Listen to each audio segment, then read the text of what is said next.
আজকে চলে আসলাম দ্বিতীয় পার্ট নিয়ে, মেকআপের পূর্ব প্রস্তুতি। হ্যালো বন্ধুরা, আবার স্বাগত তোমাদের প্রিয় চ্যানেলে শিপ্রা মেকওভার্সে। আজকের এই পর্বে আমরা শিখব কিভাবে মেকআপের জন্য ত্বককে সঠিকভাবে প্রস্তুতি করতে হয়। কারণ মনে রাখবেন, মেকআপের আসল সৌন্দর্য কিন্তু নির্ভর করে একটি ভালো বেসের পরে। তো পুরো ভিডিওটা দেখার জন্য সবাইকেই বলছি, তোমরা কেউ ভিডিওটা স্কিপ না করে দেখো। তো চলো, প্রথমেই আমি মুখটা ভালো করে পরিষ্কার করে ধুয়ে নেব। ভালো করে ক্লিনজার দিয়ে মুখটা পরিষ্কার করে ধুয়ে নিতে হবে, যাতে ধুলো, ময়লা, তেল আর মরা কোষগুলো উঠে যায়। তো আমি যে ফেস ওয়াশটা ইউজ করি সেটা দিয়েই কিন্তু আমি মুখটা ধুয়ে নিচ্ছি। তোমরা যেটা দিয়েই ফেস ওয়াশ করো সেটা দিয়েই ভালো করে মুখটা ধুয়ে নেবে। এরকম কোনো নেই যে আমি যেটা দিয়ে ধুচ্ছি বা অন্য কেউ কোনোটা বলেছে সেটা দিয়েই ধুতে হবে, এরকম কোনো বিষয় নেই। তোমরা যেটা ইউজ করো সেটা দিয়েই কিন্তু ধুয়ে নিতে পারবে। তো মুখটা ভালো করে ধুয়ে নিয়ে এবার আমি দ্বিতীয় চলে আসব মুখে বরফ ইউজ করতে। তো আমি মুখটা ভালো করে ধুয়ে নিলাম। এবার তোমরা কি করবে, সুতির রুমাল দিয়ে মুখটা ভালো করে কিন্তু ড্যাব ড্যাব করে মুছে নেবে। কোনো সময় কিন্তু মুখে জোরে গামছাতে ঘষে মুখ পরিষ্কার করতে হবে না। তো আমি দ্বিতীয় চলে এসেছি বরফ নিয়ে মুখে। তোমরা যদি কোনো ব্রাইড বুক করো তো ব্রাইডকে কিন্তু সবসময় বলবে একদিন বা দুদিন আগের থেকে মুখে বরফ ইউজ করতে। আর যদি মনে করো যে ব্রাইডের মুখে অনেক ওপেন কোষ, তো বলবে ডেলি ইউজ করার জন্য। মুখে কিন্তু বরফ ইউজ করাটা খুবই ভালো, যাতে ভেতর থেকে শরীরটা ঠান্ডা থাকে, তার জন্য স্কিনটা ভেতর থেকে ঠান্ডা হয়ে যায়, সেই জন্য কিন্তু বরফটা ইউজ করি। আমিও মুখে ভালো করে বরফ ইউজ করে নিচ্ছি। বরফটা তুমি ফেস ওয়াশের আগেও ইউজ করতে পারো, পরেও ইউজ করতে পারো। আমি আগে করা হয়নি, তার জন্য আমি বরফটা একবার ইউজ করে দেখিয়ে দিলাম। তো বরফটা একটা টুকরো করতে পারো, দুটো টুকরো করতে পারো, যে যতটা নিতে পারবে ততটা করবে। আমি এখানে ভিডিওর জন্য একটা বরফই ইউজ করে দেখিয়ে দিচ্ছি। পাশের থেকে আমার মেয়ে বলছে, মা তুমি তো যখন মেকআপ করো শুধু তখনই বরফটা ইউজ করো, বা তার 2-1 দিন আগের থেকে, তাহলে রোজ রোজ করলে তো তোমার ভালোই হয়। আমি সেটাই বলছি, রোজ রোজ আমার কাছে তো টাইম হয়ে ওঠে না। আমি এই ভিডিওটাতে দেখাচ্ছি বলেই কিন্তু আমি বরফটা ইউজ করছি। এবার চলো আমরা টোনার ইউজ করব। তোমরা যে টোনারটা ইউজ করে সেই টোনারটা ইউজ করবে। না, তার আগে বলে দিই, মেকআপ করার আগেই কিন্তু টোনারটা ইউজ করবে। তার আগে একটা তোমরা টিস্যু পেপার বা ওয়াইপস দিয়ে ভালো করে মুখ, গলা সবটাই পুরো ভালো করে পরিষ্কার করে মুছে দেবে। আমার কাছে এটাই ছিল, আমি এটা দিয়েই করছি। তোমরা যেটা ইউজ করবে সেটা দিয়েই করবে। যে কোনো প্রোডাক্ট, যে কোনো কিছু যার কাছে যেটা আছে সেটা দিয়েই করবে। এটা বারবার বলে দিচ্ছি আমি। অনেক সময় অনেকেই কমেন্ট করো যে দিদি এইটা দিয়েই করবো কি, সেরকম কোনো বিষয় নেই। তোমাদের কাছে যেটা থাকবে সেটা দিয়ে ইউজ করবে। এটা বিয়েবাড়ি হোক, পার্টি মেকআপ, যেখানেই তুমি যাও না কেন, তার আগে কিন্তু যেটা দিয়ে মেকআপ করো না কেন, তার আগে মুখে কিন্তু এইগুলো করাই দরকার। তাহলে মেকআপটা অনেকটা সময় ধরে লং লাস্টিং হবে, আর মেকআপটা ভালো বসবে, মুখে ফুটে উঠবে না, দেখতেও ভালো লাগবে, মুখে একটা অন্যরকম গ্লো দেবে। দেখো আমি এইটুখানি করলে কিন্তু মুখে একটা অন্যরকম আসছে, একটা হালকা গ্লো টাইপের আসছে। দেখো লাস্টে একদম দেখে কিন্তু বোঝা যাবে। তারপর আমি একটা টোনার ইউজ করছি। আমি ডেলি যে টোনারটা, ফেস ওয়াশটা ইউজ করি সেইগুলো দিয়েই কিন্তু আজ আমি এটা দেখাচ্ছি। এবার আমি একটা টোনার ইউজ করব। টোনার কেন ইউজ করে, ক্লিনজারের পর একটি ভালো টোনার ব্যবহার সবসময় করতে হয়। এটি ত্বকের পোর্সগুলোকে টাইট করে আর লুকটাকে একদম ফ্রেশ করে দেয়, তার জন্য কিন্তু টোনারটা ইউজ করতে হয়। তোমরা এমনি বাড়িতে যখন সবাই ফেস ওয়াশ করবে তারপরে কিন্তু টোনারটা ব্যবহার করবে। আমি কিন্তু এই টোনারটা ডেলি ইউজ করি। আর সেম ময়েশ্চারাইজার, টোনারের পরে কিন্তু ময়েশ্চারাইজার লাগাবো। তো ময়েশ্চারাইজারটাও আমি যেটা ইউজ করি সেইটাই। তো দেখো টোনারটা আমি কেমন করে ইউজ করছি। চোখে যাতে টোনার কিন্তু চোখের মধ্যে না যায় সেইভাবে কিন্তু টোনারটা ইউজ করবে।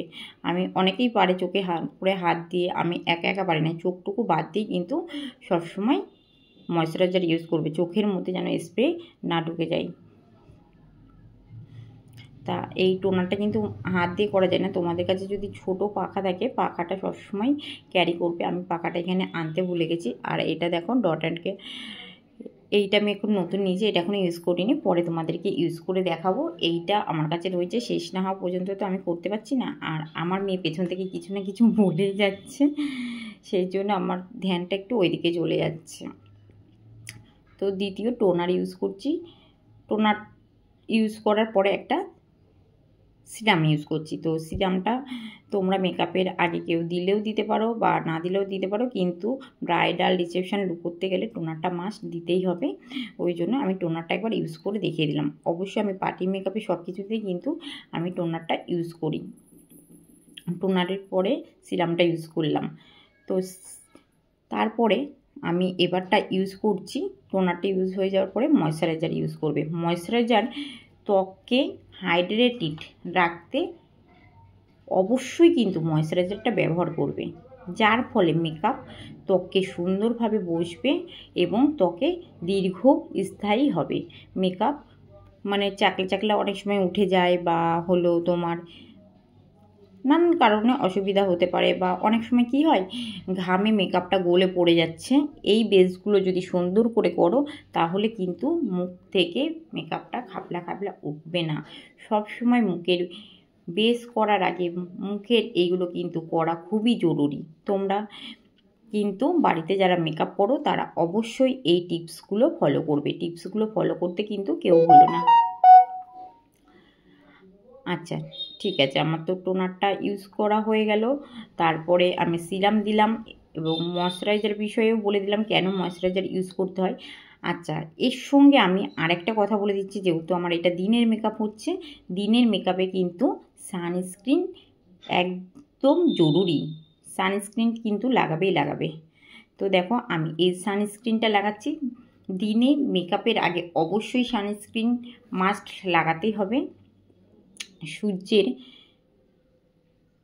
ক্ষতিকর রশ্মির থেকে রক্ষা পাওয়ার জন্য কিন্তু এইটা খুব জরুরি, যাতে রোদ্দুরের তাপে মেকআপটা নষ্ট না হয়ে যায় বা স্কিনের কোনো ক্ষতি না হয়, সেই জন্যে কিন্তু আমরা সানস্ক্রিনটা ব্যবহার করি।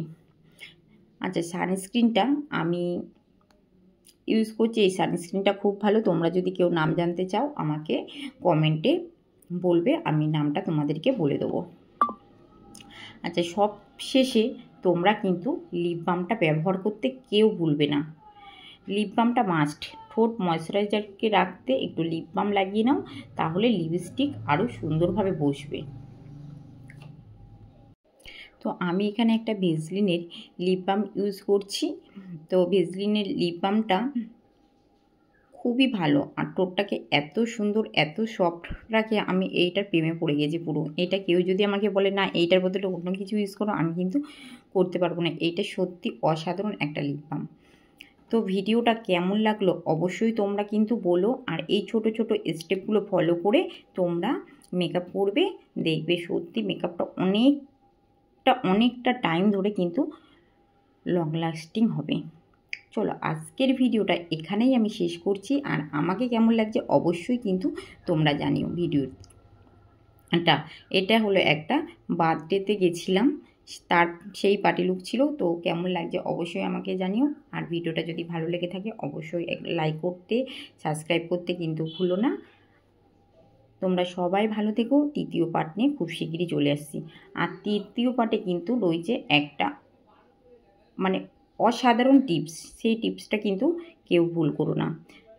তাড়াতাড়ি তোমরা যারা যারা নতুন বন্ধু আছো তারা কিন্তু সাবস্ক্রাইব করে নিও। আশা করছি ভালো লাগবে।